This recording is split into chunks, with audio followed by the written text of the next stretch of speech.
സംസ്ഥാനത്തിന്റെ വിവിധ ഭാഗങ്ങളിൽ മെറ്റീരിയൽ റൂമുകൾ തുറന്നെങ്കിലും ആദ്യമായി നിയമ നടപടിയുമായി മുന്നോട്ട് പോയത് കോഴിക്കോട് ജില്ലയിലെ വിവിധ നിയമസഭാ മണ്ഡലങ്ങളിലെ UDF സ്ഥാനാർത്ഥികളാണ്.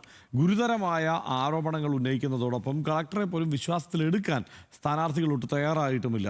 വോട്ടെണ്ണൽ ദിനം വിവിപാറ്റുകൾ കൂടി എണ്ണണമെന്നതാണ് UDFിന്റെ ആവശ്യം.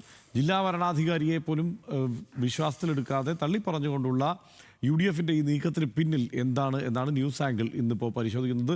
സരീഷ് PK ആണ് ചേരുന്നത് ന്യൂസ് ആംഗിളിൽ. Sareesh, good morning. ഇന്നിപ്പോൾ ഇത് UDF വലിയ പ്രതീക്ഷ വെച്ച് പുലർത്തിയിരുന്നു കോഴിക്കോട്.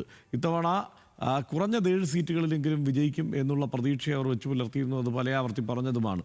വലിയ മത്സരം അവിടെ നടന്നതാണ്. അവിടെ അതുകൊണ്ട് തന്നെ ആയിരിക്കുമോ ഇത്ര ശക്തമായ നടപടികളിലേക്ക് UDF നേതൃത്വം കടക്കുന്നത്?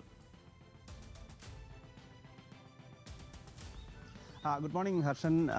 നേരത്തെ പറഞ്ഞതുപോലെ ഏറ്റവും ആദ്യമായി സ്ട്രോങ് റൂം തുറക്കുന്നേ എന്നൊരു പരാതി കേട്ടത് കോഴിക്കോട് വെച്ചാണ്. പേരാമ്പ്ര മണ്ഡലത്തിൽ ഏറ്റവും ശക്തമായ മത്സരം നടന്ന പേരാമ്പ്ര മണ്ഡലത്തിലെ സ്ട്രോങ് റൂം തുറക്കുന്നു, അത് അനധികൃതമാണ് എന്നൊരു ആരോപണമായിരുന്നു ആദ്യഘട്ടത്തിൽ ഉയർന്നു വന്നത്. പിന്നീട് എന്താണ് യഥാർത്ഥ വസ്തുത എന്നുള്ള പരിശോധനയിൽ സ്ട്രോങ് റൂം അല്ല മെറ്റീരിയൽ റൂമാണ് തുറന്നത് എന്ന് കണ്ടെത്തി. പക്ഷേ ആ സമയത്ത് തന്നെ വലിയ പരാതികൾ UDF സ്ഥാനാർത്ഥികൾ മുന്നോട്ട് വെച്ചിരുന്നു. 6 മണ്ഡലങ്ങളിലെ UDF സ്ഥാനാർത്ഥികളാണ് ഇതുമായി ബന്ധപ്പെട്ട പരാതി നൽകിയത്. അതിൽ ഏറ്റവും പ്രധാനപ്പെട്ടത് പേരാമ്പ്രയും അതോടൊപ്പം തന്നെ കൊയിലാണ്ടി, ബാലുശ്ശേരി, കോഴിക്കോട് സൗത്ത്, നോർത്ത്, അതോടൊപ്പം തന്നെ കുന്നമംഗലം, ഇത്രയും മണ്ഡലങ്ങളിലെ സ്ഥാനാർത്ഥികളായിരുന്നു അന്ന് പരാതി നൽകിയത്.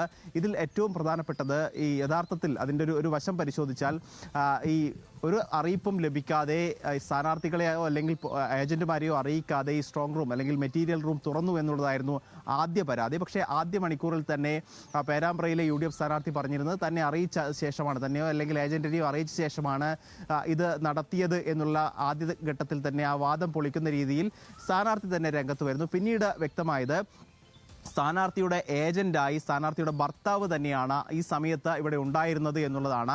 ആ വ്യക്തതയും വന്നതിന് തൊട്ടു പിന്നാലെയാണ് പരാതിയുമായി ഈ UDF സ്ഥാനാർത്ഥികളെല്ലാം തന്നെ രംഗത്തെത്തുകയും കോടതിയെ സമീപിക്കുകയും ചെയ്തത്. ഇന്ന് കോടതി ഇതുമായി ബന്ധപ്പെട്ട് ഈ ഹർജി പരിഗണിക്കുകയും ചെയ്യുന്നുണ്ട്. അതിനിടയിലാണ് ഇന്നലെ ഇത്തരത്തിലൊരു ആരോപണം, ഗുരുതരമായ ആരോപണം മുന്നോട്ട് വയ്ക്കുന്നത്. അത് കളക്ടറെ പോലും തങ്ങൾക്ക് വിശ്വാസമില്ല എന്നുള്ളതാണ്. കളക്ടർ ഈ വിഷയത്തിൽ കൃത്യമായി ഇടപെട്ടില്ല. ഈ 2 ROമാർ, അതായത് പേരാമ്പ്ര RO, അതിനുശേഷം കൊയിലാണ്ടി RO തൊട്ടടുത്ത ദിവസം ഇവിടെ എത്തുകയും ഇവിടെ സ്ട്രോങ് റൂമിന് സമീപത്തായി എത്തുകയും ഉദ്യോഗസ്ഥർ ഉൾപ്പെടെയുള്ളവർ അവിടെ പരിശോധന നടത്തുകയും ഒക്കെ ചെയ്തിരുന്നു. അപ്പോൾ എന്തുകൊണ്ടാണ് ഈ 2 ഉദ്യോഗസ്ഥർക്കെതിരെ നടപടിയെടുക്കാത്തത് എന്നൊരു ചോദ്യം മുന്നോട്ട് വയ്ക്കുന്നു. അതുകൊണ്ട് തന്നെ തങ്ങൾക്ക് കളക്ടറെ ഉൾപ്പെടെ അല്ലെങ്കിൽ അത്തരത്തിലൊരു വിശ്വാസമില്ല. അതുകൊണ്ട് തന്നെ കൃത്യമായ പരിശോധന സംസ്ഥാന ഭരണാധികാരിയിൽ നിന്നുണ്ടാകണം എന്നുള്ളതാണ്. പക്ഷേ നമ്മളിവിടെ പരിശോധിക്കേണ്ടത് 3 മണിക്കൂർ ഉദ്യോഗസ്ഥർ ഈ ബൂത്തിൽ ചെലവഴിച്ചു അല്ലെങ്കിൽ ഈ മെറ്റീരിയൽ റൂമിൽ പരിശോധിച്ചിട്ടുണ്ട് എന്നുള്ളതാണ് UDFിൻ്റെ ആരോപണം. പക്ഷേ ആ സമയത്തെല്ലാം തന്നെ UDF സ്ഥാനാർത്ഥിയുടെ, പേരാമ്പ്ര UDF സ്ഥാനാർത്ഥിയുടെ ഭർത്താവ് ഈ ഉദ്യോഗസ്ഥർക്കൊപ്പം ഉണ്ടായിരുന്നു. അപ്പോൾ സ്വാഭാവികമായും അട്ടിമറി നടന്നു എന്നൊരു ആരോപണം ശരിവയ്ക്കാൻ സാധിക്കുന്നതല്ല. കാരണം ഏജന്റ് ഉൾപ്പെടെയുള്ളവർ ആ സമയത്തുണ്ടായിരുന്നു. അപ്പോൾ എന്തിനാണ് തുടർച്ചയായി നിയമ നടപടിയിലേക്കും അതോടൊപ്പം തന്നെ ആരോപണ പ്രത്യാരോപണങ്ങളിലേക്കും UDF പോകുന്നത് എന്നൊരു ചോദ്യമാണ് അവിടെ ബാക്കിയാവുന്നത്. അതിനുത്തരം എന്ന് പറയുന്നത് 13 മണ്ഡലങ്ങളിലും, കോഴിക്കോട് ജില്ലയിലെ 13 മണ്ഡലങ്ങളിലും കൃത്യമായ വിജയമുണ്ടാകും എന്നുള്ളതായിരുന്നു UDF കണക്കുകൂട്ടൽ. അതിൽ ഏറ്റവും പ്രധാനപ്പെട്ടത് സൗത്ത്, നേരത്തെ UDFിന് വിജയിക്കാനായ, നേരത്തെ MK മുനീർ കഴിഞ്ഞ അല്ലെങ്കിൽ 2016 ജയിച്ചു കയറിയ മണ്ഡലമാണ്. അവിടെ വീണ്ടും ജയിക്കാനാകുമെന്നൊരു പ്രതീക്ഷയുണ്ടായിരുന്നു. അതോടൊപ്പം തന്നെ കൊയിലാണ്ടി, കോഴിക്കോട് നോർത്ത് മണ്ഡലങ്ങളിലും കൃത്യമായ ഒരു ഭൂരിപക്ഷം നേടാനാകും എന്നൊക്കെയുള്ള കണക്കുകൂട്ടൽ UDFിനുണ്ടായിരുന്നു. അതോടൊപ്പം തന്നെ സച്ചിൻ ജേവിനെ മലർത്തിയടിച്ച് ബാലുശ്ശേരിയിൽ സൂരജിന് ജയിക്കാനാകും എന്നൊരു പ്രതീക്ഷയും അവർ വച്ചു പുലർത്തിയിരുന്നു. അത് തെരഞ്ഞെടുപ്പിന് പോളിംഗിന് മുൻപ് വരെ അത്രത്തോളം പ്രതീക്ഷ ഇവരെല്ലാം തന്നെ ഉണ്ടായിരുന്നു. പക്ഷേ പിന്നീട് ഒരു പക്ഷേ UDFിന് അത്തരം പ്രതീക്ഷകളിൽ കൈമോശം വന്നിട്ടുണ്ട്. പ്രാദേശികമായി നൽകിയ കണക്ക് പ്രകാരം വലിയ ടൈറ്റ് കോമ്പറ്റീഷൻ അവിടെ നടന്നിട്ടുണ്ട് എന്നുള്ളതാണ്, പേരാമ്പ്ര ഉൾപ്പെടെയുള്ള മണ്ഡലങ്ങൾ. അപ്പോൾ സ്വാഭാവികമായും പ്രവർത്തകരെ പിടിച്ചു നിർത്തണമെങ്കിൽ അല്ലെങ്കിൽ പ്രവർത്തകരിൽ ആത്മവിശ്വാസം നിലനിർത്തണമെങ്കിൽ ഇത്തരത്തിലുള്ളൊരു ആരോപണവുമായി മുന്നോട്ട് പോകേണ്ടതുണ്ട്.